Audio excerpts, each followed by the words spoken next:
Bumili ako ng tsokolate sa Mexico at hindi ka maniniwala sa nangyari. I want a refund. Welcome back to my channel. Isa na namang makasaysayang paglalakbay ang matutunghayan natin sa araw na ito. Kaya samahan niyo ko at sayangin ang oras niyo.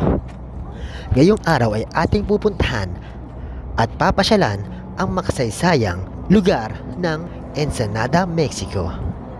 Mula Pilipinas, sumakay kami ng bus papuntang Mexico. Quiero que sepas con todos los días estupende en sí. At dito nga makikita nyo ang driver ng bus na si Marquez at ang konduktor na si Barrera. Nakakatuwa dahil pagpasok pa lang sa sasakyan ay mararamdaman mo na para kang nasa bus. Di nga ako nag-almusal ng mga oras na ito, kaya bigla ako nakaramdam ng gutom. Bigla tuloy ako may naalala. Noong mga panahong sumasakay ako ng bus dun sa amin. Abutan ka man ng gutom ay walang problema. Pagkat maya't maya, may sumasakay dala ang pagkaing binibenta. When people hear the word Mexico, the first thing that comes in their mind is tacos. They think we eat tacos every day. They are built now out of concrete. Ang ganda ng mga bahay sa dinadaanan namin.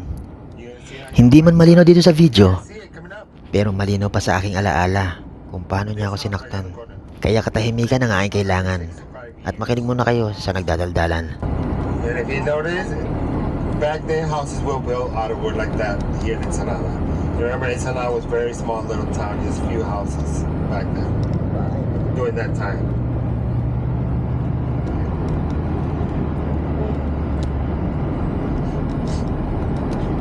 La policía.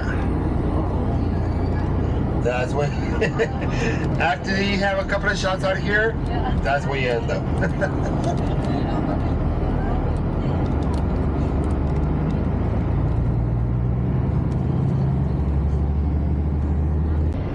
At ngayon narating na namin ang Ensenada, Mexico. Sakay ng bus, galing Pilipinas, kasama ang mga balasubas na bigla-biglang lumalabas kahit na walang bas-bas. At kailangan namin pumaspas para hindi masayang ang oras. Pagbaba pa lang namin ng bus ay makikita na ang ganda ng lugar. Dahil ang mga pader dito ay may mga tato. Kaya huwag kang luloko-loko sa mga pader dito. Dahil sayang ang tato. Si Manong tumatagay pa habang nagbibenta. Parang nga naman lumakas ang loob niya kapag wala siyang nabenta. At nandito na nga kami sa bilihan ng wine sa Santo Tomas. Pinaito ko naman na sa inyo kung paano pumunta dito. Kaya huwag nyo nang tanongin si Tomas kung saan to. Chocolate sa ito. Gadi. Gadi ba? Ang lugar na to ay kilala sa magaganda nilang klase ng wine. Pero sa tsokolate ako napadpad.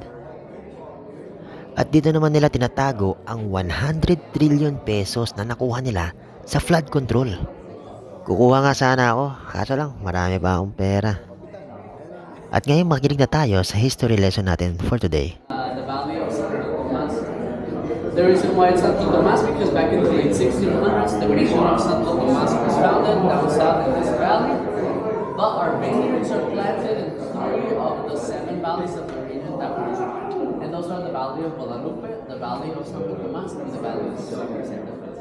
But our main vineyard and our winery, it's all down south. Right where this picture is. Nagpunta kami dito para sa wine tasting pero imbis na wine ang nabili namin, tsokolate ang nabili. At dahil nga dyan, ay magre-reklamo ako. Sa mga panahon na ito ay gigil na ako. Nagtitimpi lang ako. Napapatingin pang ibang tao dahil sa galit ko. Makikita nyo, umiwas pa siya dahil sa galit ko. Reklamo ako. Reklamo ako. Yes. I have a complaint. The one that I buy is empty. What? Oh, you're playing me. I believed you for a second. Oh my god. They were that good. It looks like you need another one. I want a refund. Can I have 4? Nang makita nga nila yung galit ko, ay agad silang humingi ng pasensya. Kaya hinayaan ko na. Sanay naman akong maloko ng iba. Kaya heto't binaling ko na lang sa iba ang atensyon ko. Kaya tara't muli tayong makinig ng historical lesson.